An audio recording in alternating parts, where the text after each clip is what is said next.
Добрый день, вы смотрите программу «Акценты», и сегодня в нашей студии мы решили поговорить о безопасности на дорогах и пригласили начальника ГИБДД межмуниципального управления МВД России Якутская Александра Викторовича Романенкова. Александр Викторович, здравствуйте. Добрый день. Александр Викторович Романенков родился в городе Якутске, окончил якутский филиал Дальневосточного юридического института МВД России. В органах внутренних дел работает с 2000 года. Трудовую деятельность госавтоинспекции начал с 2002. В апреле 2016 назначен начальником ОГИБДД Межрегионального управления МВД России Якутская. Вот у нас приближается весна, гололед, и как сейчас обстоят дела на дорогах нашего города? На сегодняшний день у нас отмечается снижение дорожно-транспортного травматизма. Всего зарегистрировано 33 ДТП, в которых получили 36 человек ранения различной степени тяжести. А всегда ли в ДТП, в дорожно-транспортных происшествиях виновниками становятся новички? Ваше управление, оно сейчас рекомендует, тем, кто не очень уверен, воздержаться от вождения? Конечно, если у нас водитель не уверен, ему лучше вообще не выезжать на проезжую часть, сидеть дома, а новичкам быть более бдительными, потому что сегодня на дорогах у нас гололед, и те службы, которые занимаются посыпкой проезжей части, делают свою работу, но она иногда незначительная. И причинами автоаварий является и малый стаж вождения водителя, и погодные условия. На сегодняшний день у нас уже отмечается 14 дорожно-транспортных происшествий по вине самих водителей и новичков. 2 это со стажем до 2 лет. Это уже с начала года? Да, конечно. А сегодня основная причина всех ДТП какая? Это неположенная скорость? Основная причина дорожно-транспортных происшествий — это у нас превышение скорости, выезд на полустречного движения. Сами у нас пешеходы нарушают правила дорожного движения. Это основные такие моменты. Но мы знаем, что чаще всего у нас происходят дорожно-транспортные происшествия. Это на улицах Чернышевского обычно, и в центре города бывают такие участки. Где самые опасные? Самые опасные у нас участки — это, можно сказать, все автомагистрали города Якутска и пригородов. Не стоит забывать и направление Намский, Покровский, Вилюйский тракт, где уже у нас отмечается зарегистрированное дорожно-транспортное происшествие. Но есть у нас очаги аварийности, дорожные службы отдела ГИБДД работает по исследованию данных очагов. К примеру, можно взять перекресток Богатырева 202, Хабарова 200 Богатырева. Там у нас было большое количество дорожно-транспортных происшествий, но привели улично-дорожное полотно и знаки, светофоры в нормативное состояние, которое положено. И сейчас у нас отмечается снижение ДТП именно на данном участке. А именно в центре города у нас есть такие участки? Конечно, опасные? это у нас проспект Ленина на протяжении всего, наверное, у нас опасный участок. Улица Лермонтова, Пояркова. А почему они опасные? Вроде все знаки есть. Банальная невнимательность водителей и пешеходов — это большая часть. И тут же у нас идет, проезжая часть у нас хорошая, соответствует всем требованиям, но и водитель может нажать на педаль акселерата или проигнорировать сигнал светофора. А что касается ДТП с участием маршрутных такси, их становится меньше или число таки держится? На сегодняшний день у нас зарегистрировано только 3 ДТП с материальным ущербом. ДТП с пострадавшими данной вида категории водителей у нас пока нет с начала года. Но с прошлым годом у нас это идет снижение. В прошлом году уже на данный период были ДТП с пострадавшими. То есть у нас все-таки снижение идет, да? Тогда. А всегда ли после того, как дорожно-транспортное происшествие все-таки произошло, у нас все водители придерживаются правил, то есть не уезжают с места аварии, вызывают сотрудника? Сейчас большинство автоаварий у нас водители не скрываются. Есть единицы, у нас. Для этого у нас есть группа розыска, которая сразу же подключается в расследование данной автоаварии, и виновник в 100% с начала года уже нашли водителей, которые были виновники в данных автоавариях. Как вы уже отметили, и пешеходы бывают, виновниками ДТП. А в нашем городе как себя ведут пешеходы? Можно сказать, безобразно ведут себя пешеходы, большое количество автоаварий. У нас на сегодняшний день уже 19 автоаварий. Это наезды на пешеходов. Больше половины это по вине самих пешеходов. Это переход в неустановленном месте или нахождение на проезжей части. Как бы. Даже есть у нас и моменты нахождения на проезжей части в состоянии алкогольного опьянения.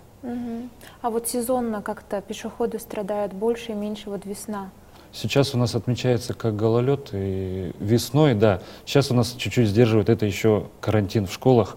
Немаловажный аспект — это у нас детский дорожно-транспортный травматизм. На сегодняшний день у нас цифры аварийности детского дорожно-транспортного травматизма стабильные, идет у нас на снижение, но это, я говорю, это еще пока время, пока карантин. Сейчас у нас на следующий день, я так понимаю, дети у нас пойдут в школу, и профилактика с детьми будет на очень высоком уровне, потому что, чтобы не допустить детского травматизма. В этом году у нас объявлен день детской безопасности, год детской безопасности, и будет все силы на это потрачены.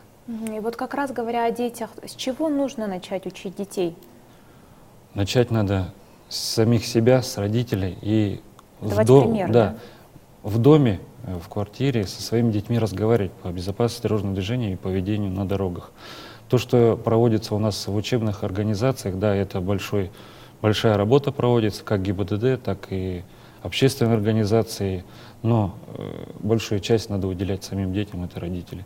Также подавать примеры. Есть у нас моменты, это нарушение правил дорожного движения родителями, переходя проезжую часть в неустановленном месте и ведя за собой ребенка. Есть у нас наезды даже такие же, такого вида наезды. Как раз таки, говоря о переходе дороги, многие пешеходы говорят, что у нас мало пешеходных переходов, да, но как показывает статистика, их у нас достаточно много, по идее, по городу. И говорят, что пешеходы иногда ленятся пройти 5-10 метров. Конечно, сейчас у нас пешеходные переходы, есть регулируемые, и достаточно много на всех магистральных улицах. Есть такие моменты из объяснения, когда происходит ДТП, из объяснения пешеход так и говорит, что очень далеко, а потом по факту 5-10 метров всего. Он не может пройти и переходит проезжую часть в неустановленном месте. А вот говоря также о новичках, да, которые только что сели за руль, можно сказать, вот как понять, что вот лучше не стоит пока начинать? Водитель сам должен сесть за руль после того, как обучился, получил водительское удостоверение, должен сам понять, его это или не его. Потому что на проезжей части, на дороге, если не уверенно себя везешь, можно таких дров наломать. Ну а вот как совет, что можно дать? Начинать с окраин города, либо по центру лучше начать ездить? Как начать уверенно себя чувствовать на дороге? Необходимо, наверное, накатать количество часов, это на отведенных специальных площадках. Есть у нас очень много этих площадок. Необходимо. Но потом, конечно, выезжать потихоньку за городом, но тоже с наиболее подготовленным или инструктором, или водительским стажем. И потом, конечно, можно уже в город. Но уже, конечно, когда накатает количество часов. Вот как раз-таки у нас ежегодно повышается требования, да, к подготовке водителей, дольше учатся курсанты. Вот это, как вы думаете, помогает меньше попадать в дорожно-транспортные происшествия? Конечно, анализ тоже такой же ведется с учебными организациями. Сейчас они тоже жестко начали подходить к этим моментам, к приему документов, к исследованию тех же самых курсантов, водителей, кандидатов в водители. И ГИБДД также при приеме водительских навыков вождения тоже смотрит, анализирует и уже выносится потом результат сдачи экзаменов. И можно сказать, что сейчас подготовка водителей на порядок выше стала учебными организациями. Вы сказали, что у вас в скором времени начнется уже, как только карантин закончится, работа по школам.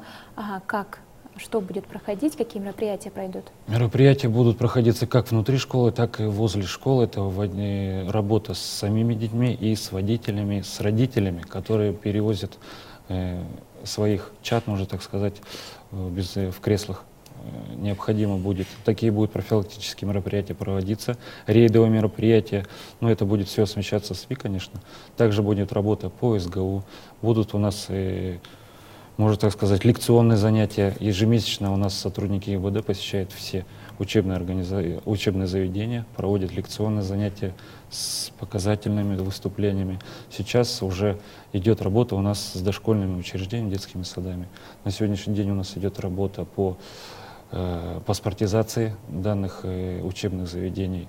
И к концу, наверное, середине февраля мы паспортизацию закончим и будем уже ходить по всем учебным заведениям с проверкой и корректировкой этих документов. А родители, водители, они все используют кресла для детей, пристегивают ли детей? Ну, как статистика показывает, с прошлым годом, да, сдвиг есть, сдвиг идет колоссальный, но есть у нас родители, которые не заботятся, можно так сказать, о своих чадах, может торопятся, может в силу каких-то своих внутренних побуждений не пристегивают ремнем безопасности своих детей, не садят в удерживающие кресла или вообще их не приобретают. И есть у нас такие моменты. Но с начала года, конечно, у нас аварийность в отношении таких водителей у нас пока нету, но профилактическая работа проводится. Более 300 водителей уже привлечены за данные нарушения, и эта работа будет продолжаться весь год. Александр Викторович, спасибо, что посетили нашу студию сегодня. Желаю, чтобы нарушителей было меньше и, соответственно, и дорожно-транспортных происшествий. Спасибо вам. Спасибо. Вы смотрели программу «Акцент». Спасибо за внимание и до встречи в эфире.